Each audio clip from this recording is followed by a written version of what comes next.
Good evening, everyone. This is ThatCrypto, and I'm Dennis. Alright, and we are here to talk with you about big step that government's trying to do right now, let's call it central bank digital currency. So, strong name. I like the CBDC. It's almost like CBD, which is legal in Canada right now. Actually, good point. I think that people's gonna like this name. Absolutely, I like it already. Yeah. So recently, in the last couple of weeks, we hear CBDC like almost everywhere. So we decided to take a look at this and try to understand what is it all about. Why central banks They're need trying to do something digital good for currency, a new digital currency, because we have digital currency right now. Almost everything we use is digital. I don't remember when I held the paper bills. Well, it's plastic in Canada. Yeah, it's not on paper, true. Everything is digital, so obviously this is something new and this is something different. Wiki says that concept is like directly taken from Bitcoin, but that's point of Wiki. However, almost nothing that governments propose saying what they're trying to introduce almost have nothing common with Bitcoin. Is it just hype or something like that, or there is a deeper and bigger stuff under that? Yes, let's talk about this, but first a few news that actually emerged today, and we had the announcement from PayPal that they plan to support Bitcoin and you could keep Bitcoin inside your PayPal account. Smart from them. So what happened in the market because of that? Probably the Bitcoin price went up 10% or something like that. It's around $1,000 and right now is around 13,000 US. Can I withdraw from PayPal?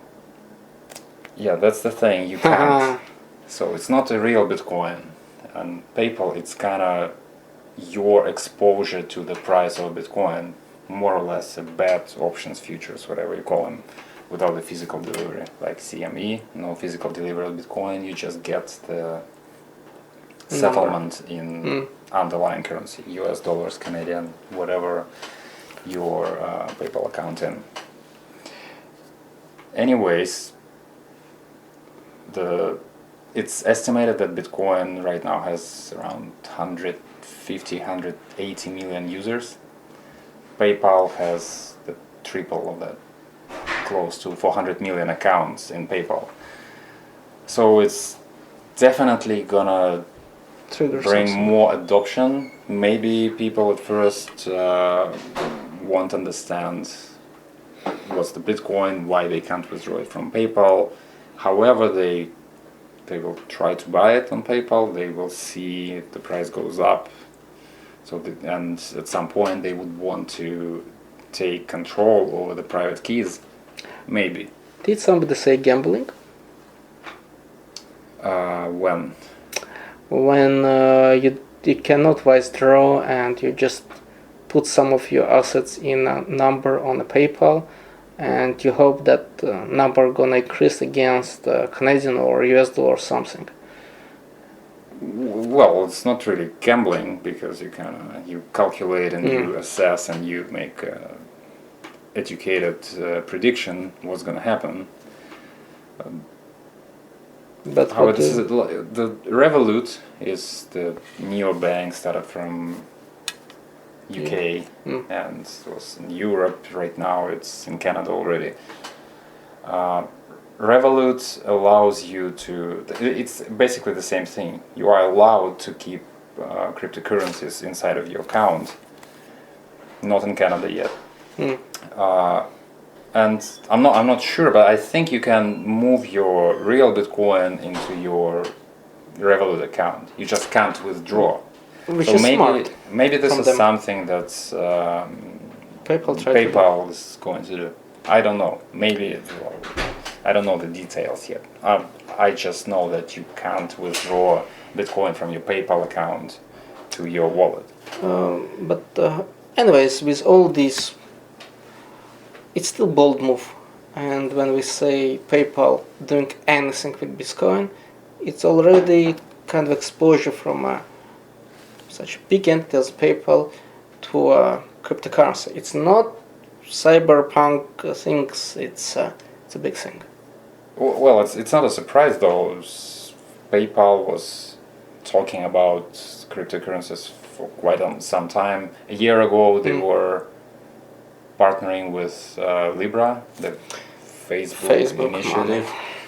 I'm not sure if they're still a partner, but that's where they actually kind of exposed themselves favorably to the cryptocurrencies. And there was news a few months ago about some sort of patent that PayPal was trying to. Oh, maybe I confuse it with something else. There was some letter from PayPal in regards to cryptocurrencies, giving some ideas that they are open, and basically any business when they see an opportunity, why shouldn't they take it? Yeah, and this is the updated version of the BitcoinTreasuries.org, and we see still the first. We see more and more companies joining the list. Not an avalanche, not a lot of them. Maybe some of them were in the past already and just discovered that they have Bitcoin.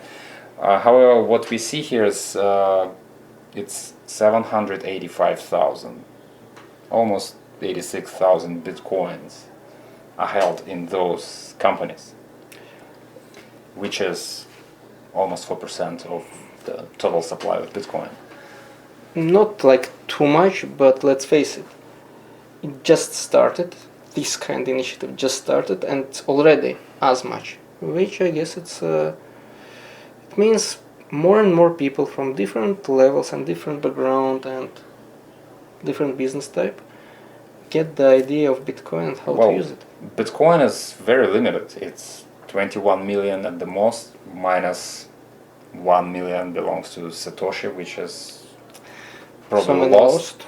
Yeah. And it's estimated that another 3 million coins are lost. So in total we would have 70 million Bitcoins available, and 800,000 of them are already taken by the companies, and it's only the beginning.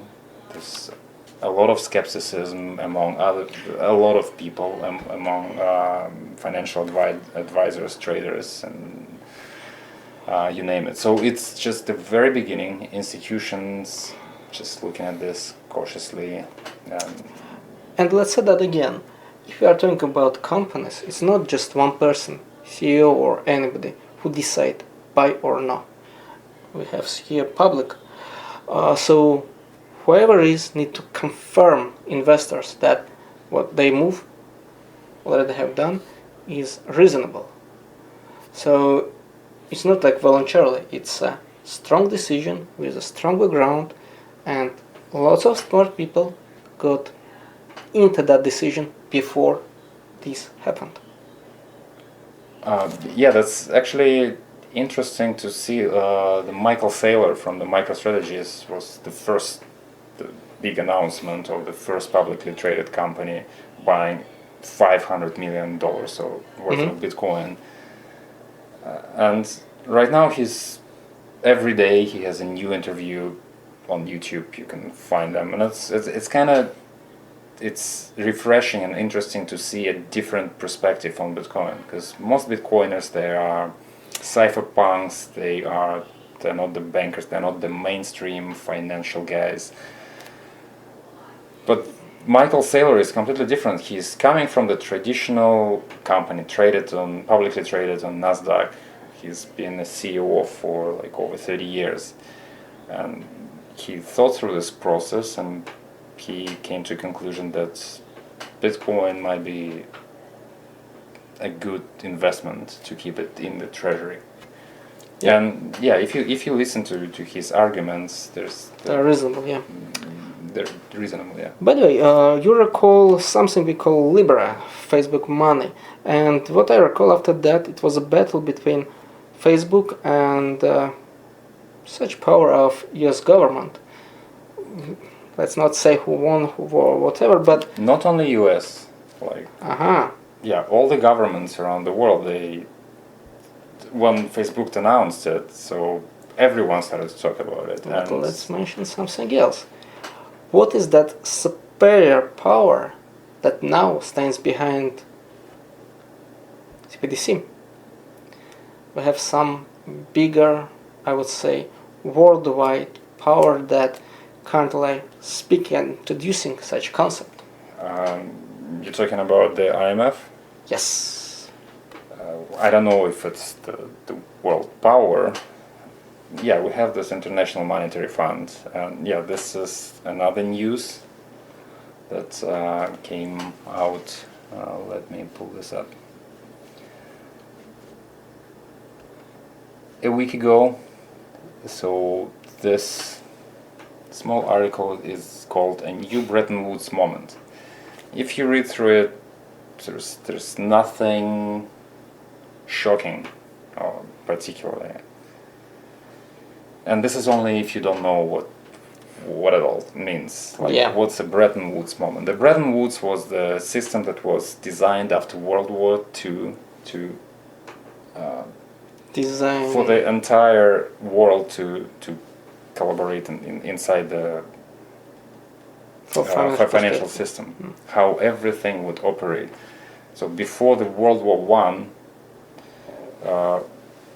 the developed countries were on the gold standard, where every currency was Supported by gold. yeah, whatever they backed by have. gold, and the exchange rate was pretty simple. It's like converting centimeters into inches and back. So nothing was floating; everything was fixed.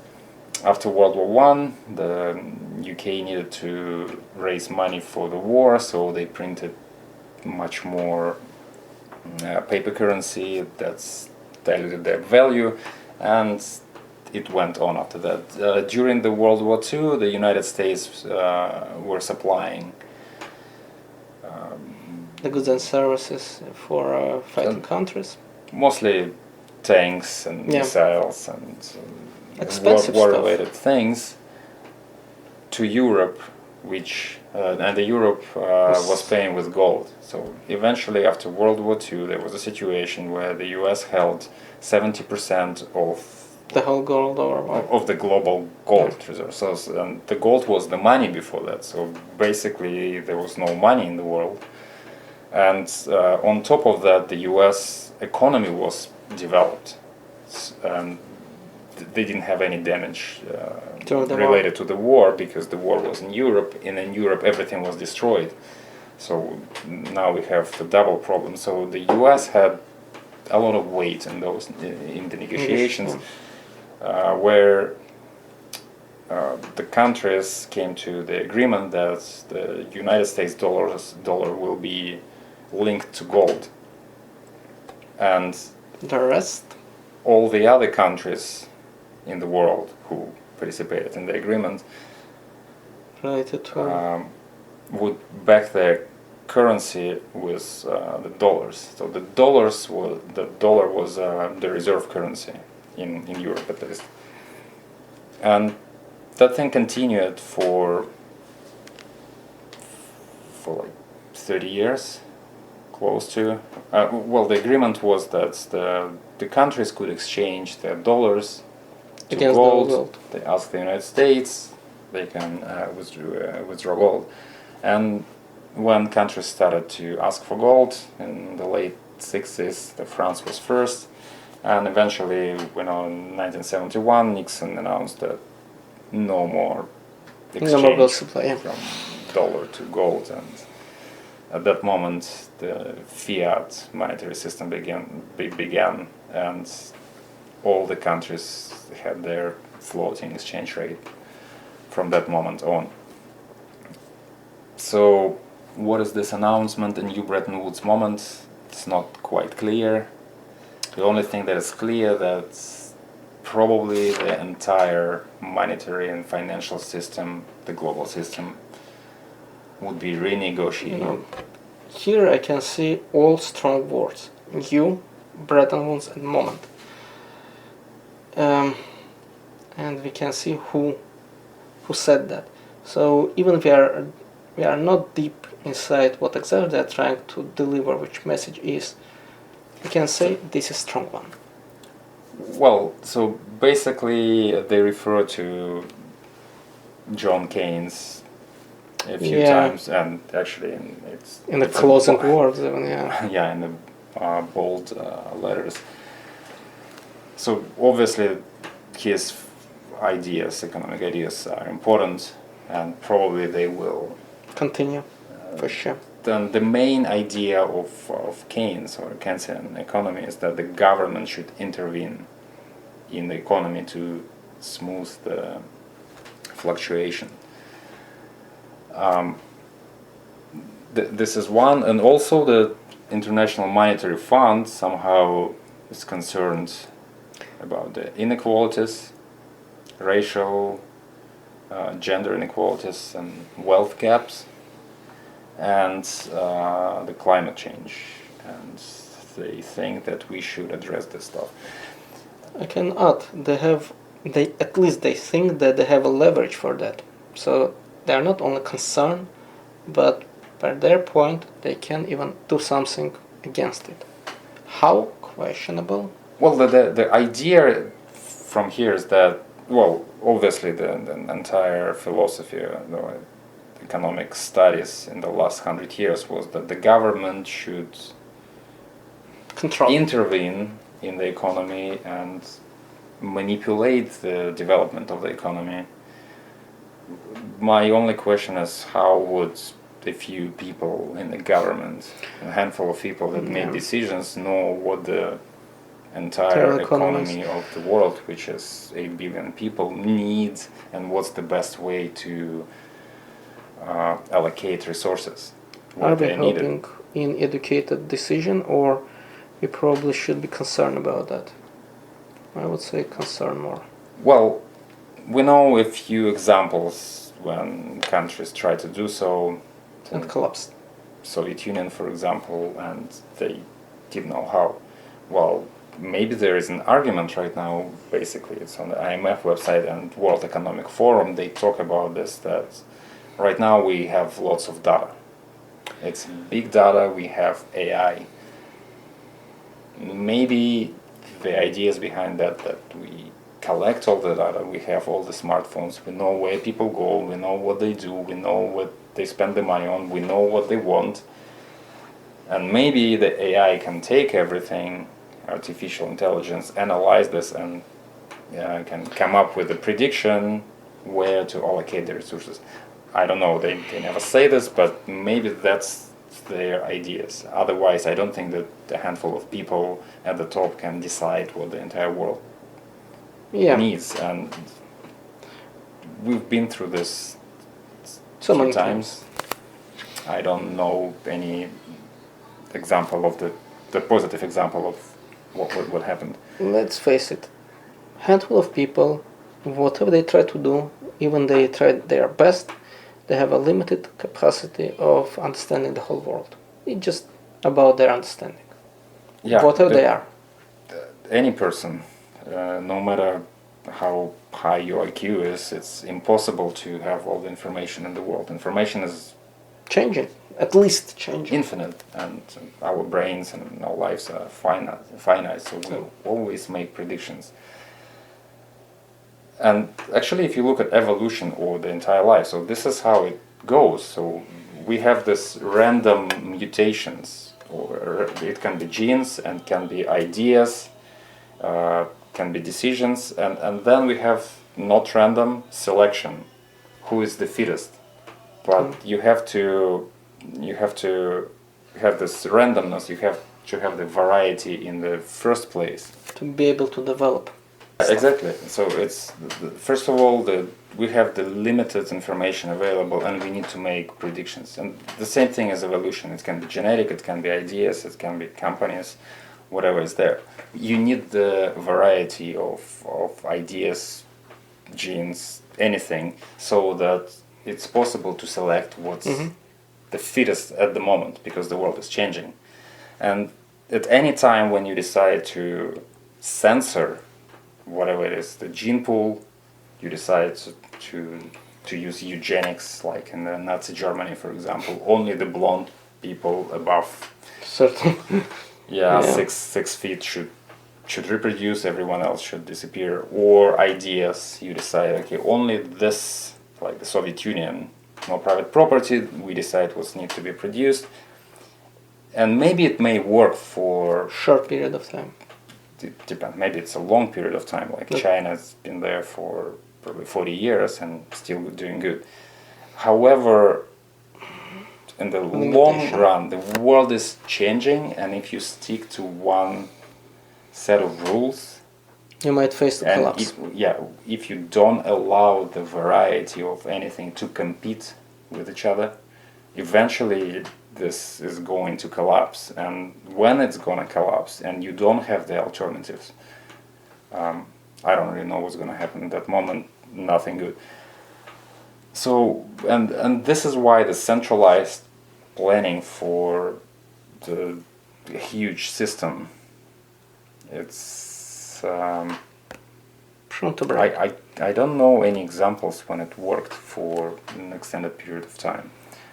So yeah, that's actually my concern, that the entire world is getting more and more centralized. We allow fewer and fewer people make decisions. And if you look at, for example, the COVID-19 pandemic, so we had this Who?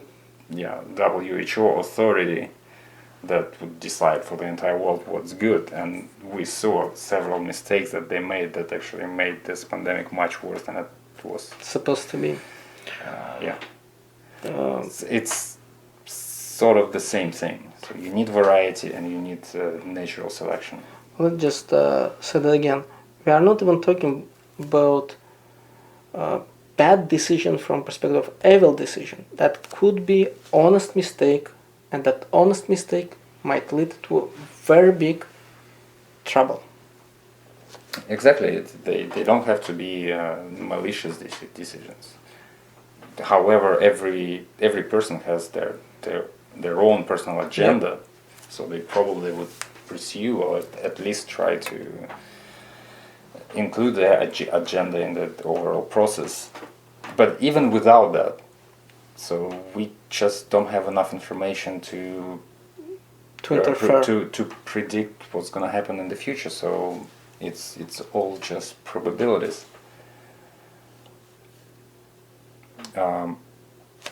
So what are the CBDCs and what kind of role they play?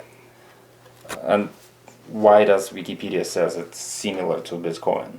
Because Bitcoin is a decentralized system, so that there's no central server. It's That spread controls along. everything. No one controls it, and Bitcoin uses the cryptography and public key cryptography actually to manage the transactions. I'm not talking about the proof of work. Let's keep it it's aside. side But story. even the public key cryptography and the decentralized nature. I don't think the central banks would opt into the decentralized nature, so they wouldn't launch something. So the idea of central bank that they want to control the supply of money. And did we say that transactions in Bitcoin are transparent by design? All transactions are publicly available on the blockchain. That's the idea of Bitcoin. That's auditable by anyone, so anyone can see that there was no inflation So, beyond the schedule. and now we have central bank, which is almost opposite on each and every point. The traditional banking system preserves privacy by keeping it closed.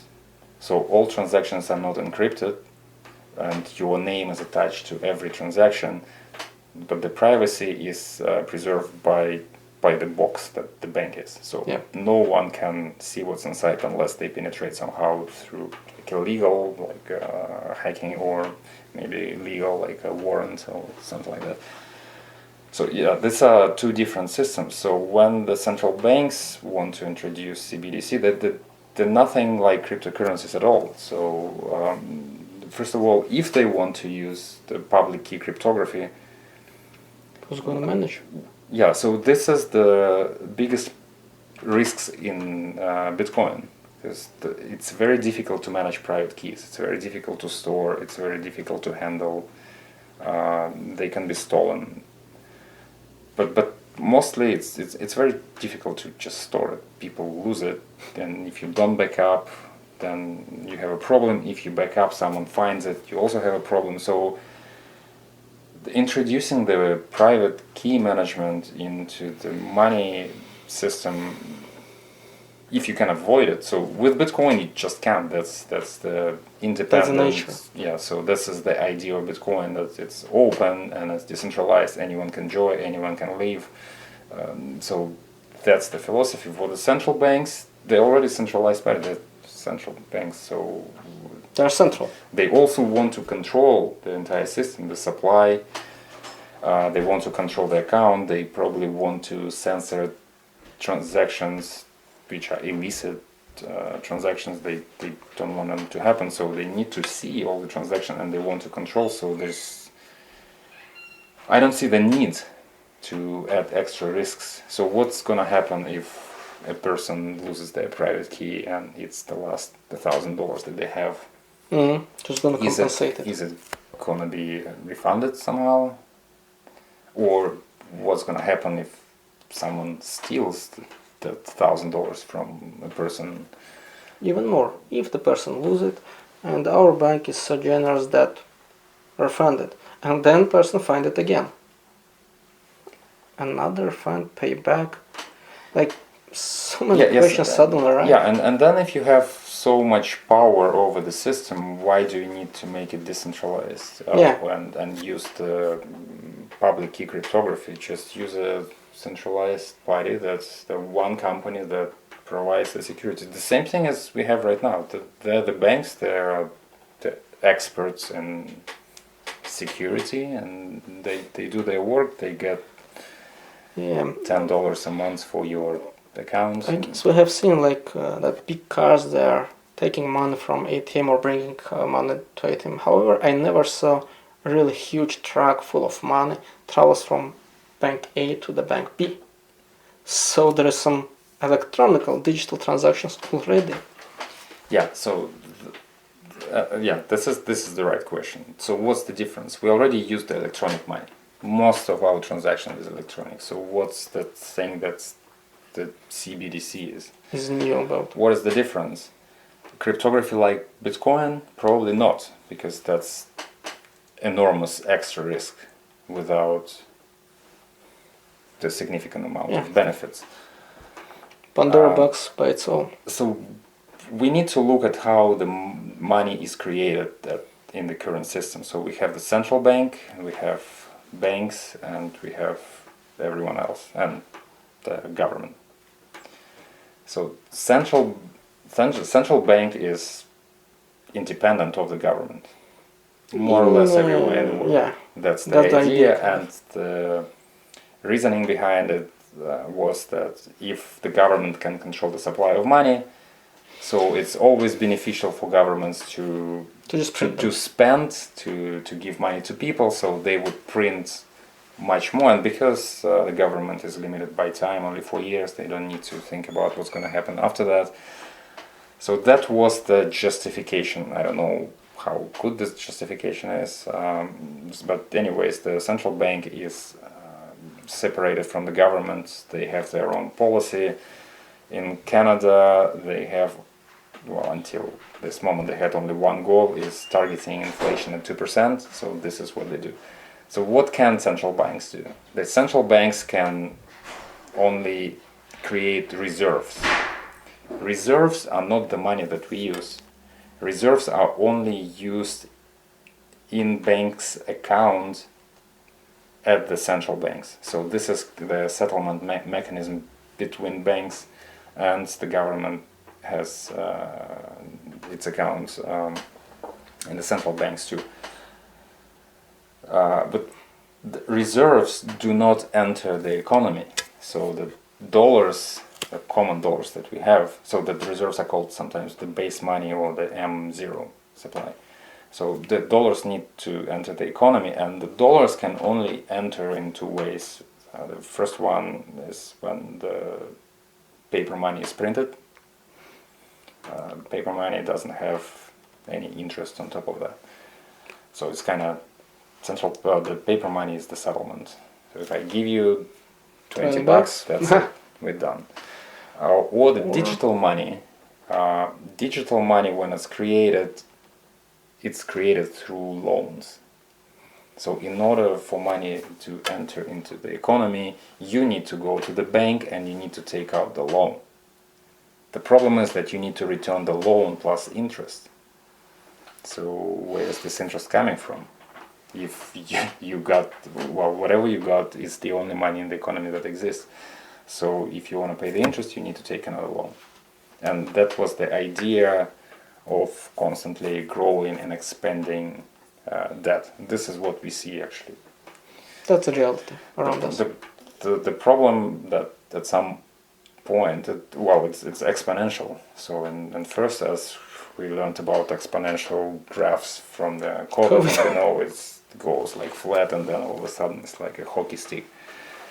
And this is what we're observing right now, that that's over the board.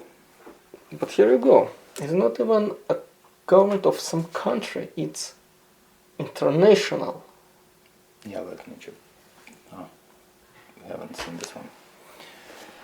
So it's not even whatever they are trying to do, it's not in one or two countries. The goal is worldwide. Nothing to say they could or could not, but that's what they proclaim. What do you mean? The debt is growing everywhere. Every government prints money. What I'm trying to say, it's International Money Fund, which right now represents the idea of central bank digital currency, and they're international. So it's not the initiative on one or two countries it's an initiative for the whole world. Oh yeah, the International Monetary Fund, probably what they want to do is they want to be an authority above all the central banks. It's like the central bank of central banks.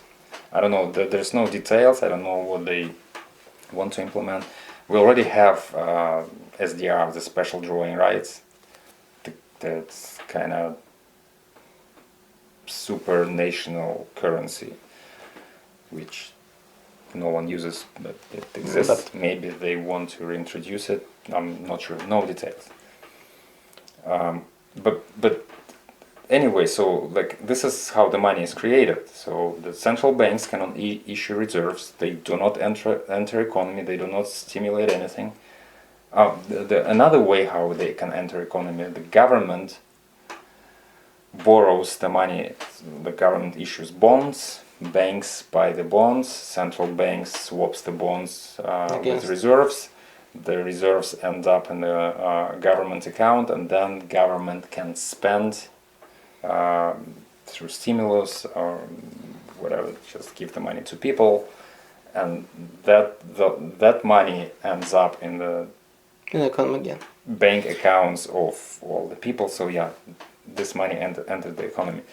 This is the very cumbersome process, very complicated. Probably the reason is no one should understand how the money works, or maybe not, I don't know, but it's quite complex. So with the introduction of the CBDCs, central bank digital currencies, so what can happen? You can open a bank account in the central bank right away. You just download an app and all of a sudden you have an account in the central bank, and the central bank can directly send the money to your account, and it shows up on your phone. Can they see anything else? Well, they can see everything. Well, I mean, your phone collects tons of data. Will they access it? I don't know. But it simplifies the entire, like the bond creation and stuff, and that money and the central bank money, dollars, they're not loans.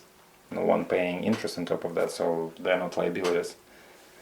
So it's the same thing as paper money, basically. It's just in a digital form. So yeah, that would allow the central banks, actually even the Bank of Canada, I watched their presentations and reports, and they say that they're running out of the what they call firepower of their instruments. So the interest rate is almost zero. They can print reserves, but if people don't borrow money from the banks, these reserves don't translate into new money. So they need the government, the fiscal part of the system, so that the government can distribute the money into the economy. But with the CBDCs, now they have the tool to distribute directly without going all the way around. Obviously, there should be legislation for that and all this kind of stuff, but this is what it would allow. I don't think this is close to Bitcoin. It's nowhere to Bitcoin. It's close to where we are right now. It just gives central banks a different tool. Plus, now all the transactions that we make, they are recorded in banks, but we have several banks. In Canada, we have 5 major, like a few more. And the banks don't really share this transaction information, and they maintain it privately. With the CBDCs, all of a sudden the central bank has all the transactions of all the people, and because it's digital, it can be programmable money, which is from the cryptocurrencies like Ethereum and smart contracts and stuff. And we see it actually in China. China was one of the first movers in the CBDCs. They launched a pilot project a few months ago, and a week ago they introduced it to the broader population. And so to kind of go through the adoption process, to ask people to download the app, they have some sort of a lottery where they just give the money out to lucky winners. But there is a condition: you need to spend this money locally within a certain particular industries like restaurants and hotels, just to help them recover from the pandemic. And you need to do it within 30 days. If you don't spend it, they're gone. Yeah, the money is gone. So yeah, this is the extra features that the central banks would gain with the introduction of the CBDC. So the justification maybe is that if you collect lots of data, if you know everything about the economy, and you see that that particular industry, like the restaurants, for example, right now, they're suffering because of the pandemic, no one goes there, and if you think that, okay, they need some money, what can we do? We give you $100 into your central bank app, and you see the timer, you have only 1 week to spend it within a particular restaurant. So if you don't, it's gone. Most probably they also have age of the person. Hence, if the person tried to spend their $100 in LCBO in a liquor store, probably it wouldn't be. Well, yeah. So that the transaction censorship can just use your imagination where they can go. If you. I use nice example. If someone else was convicted for driving under the influence, and they're not allowed to drink, so maybe they're not allowed to spend their money in LCBO. So that's the thing. Maybe you're not allowed to get any guys or car to gamble. Well, then you can go with your imagination wherever you want. This is programmable money. This is censorship, not resistant. That means my money is not my money? In a certain degree. That's it's a philosophical question on this. Just no, I'm kidding. But again, linguistics that we're using here.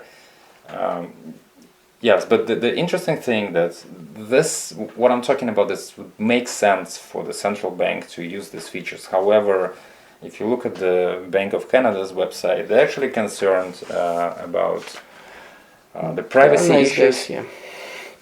And the interesting thing that in February of this year, before the pandemic, the Bank of Canada says there's no compelling case to issue CBDC at this time. However, we need to be ready if the case presents itself. And they had two scenarios how it may happen. The first one is the physical cash is reduced and not required anymore, that Canadians don't want to use cash. And there are issues with this thing, which they also identified. That's the large financial institutions will become even larger and will gain even more power through providing their payment rails. People without the adequate financial services, I don't know, maybe the low credit score, the no bank account, they would be outside of the economy. Then there is a privacy issue that you can't pay with your cash if you want to maintain your privacy. Also to represent the single point of failure, which I don't know if it's the real thing, because everything is digital right now. But it's still possible. It is possible. If the lights go off or there's a malicious hacking attack on the system, you can't make payments. Things might happen. Let's face it. So it is the possibility is there. There's a risk. Yeah. So this is, and the second one, if private cryptocurrencies become very popular and they would start pushing the Canadian dollar outside. So this is the quote. The second scenario in particular would constitute a significant challenge to Canada's monetary sovereignty, ability to control monetary policy, and provide services as lender of last resort. Nicely said. Yes, the question is just how the digital version of the Canadian dollar, which is already digital, can help them. Can compete with Libra or any other cryptocurrencies. Well, maybe because the banks are open 5 days a week, 8 hours a day, and you can't transfer money during the weekends. Maybe if you can do this 24/7 and you provide APIs where that all the transactions are visible, where you can use the Canadian dollars on decentralized exchanges without a custodian. But but I don't know if this is what they're talking about. So a few design concerns for the Canadian dollar CBDC. They need to make it attractive for merchants and users. I don't really think it's going to be the problem. Why not? If I have business, I don't care what you use to pay me. How would it interact with other methods of payment? You have the traditional rails, and then you have this digital currency. Too many questions. Yeah. So cross-border transactions. I mean, there are no borders if you have an app in your phone. So I don't think actually this is a question. And the privacy, and how you balance the privacy while preventing illicit uses. And usually when you talk about illicit uses, terrorism and all this kind of stuff, that prevails, and we see it right now. The attack on cryptography is going on all over the world. Governments are pushing companies to install backdoors to any encrypted communications.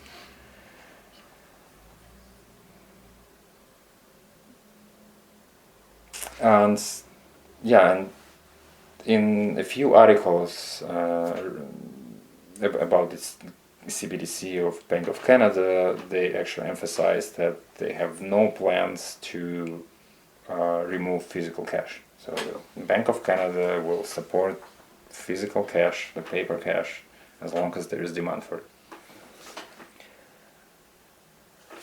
So And the speed of the development is shocking. It's at the end of February. The Bank of Canada says we have no plans to launch CBDC. There are no cases right now, and all of a sudden, right now they come up with they have cases. They participate in all the discussions with International Monetary Fund and all this then the group of central banks. They're actively developing the solutions CBDC. there. In the United States, I saw the draft. I'm not sure if it's a law already, but they actually aim at the 1st of January 2021. And that makes sense, probably, because China is already live. The thing is how they're gonna compete. Like, yeah, so can I open as a Canadian citizen a bank account in US, China? or yeah. So China. how am I gonna receive if someone decides to pay me with yuans, digital yuans? What's the connections between? Yeah, so many questions indeed. how is it really different from the traditional banking system? Except that you just get except that all the accounts are in one bank, which is a central bank. But anyways, the countries are competing. This is the race right now. Probably this is what's going to happen with Bitcoin, with all these companies.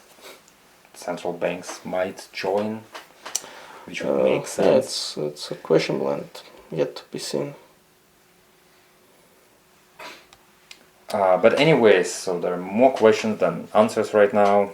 We see that the landscape, the global financial landscape is changing with this IMF announcement, with the World Economic Forum pushing the reset, the global reset thing, with debts rising exponentially.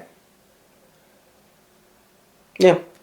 Questions are there. So, anyways, we'll keep our eye on it and we'll update you guys. If you guys have any ideas or questions, or if you know something about the CBDCs or where the entire economy is going right now, what's the financial system going to be, leave us a comment or message on Telegram. We're always participating in there. And yeah, thanks, Avet, for the interesting conversation. Thank you, Dennis. Thank you, guys, for watching us. See you next week. Bye.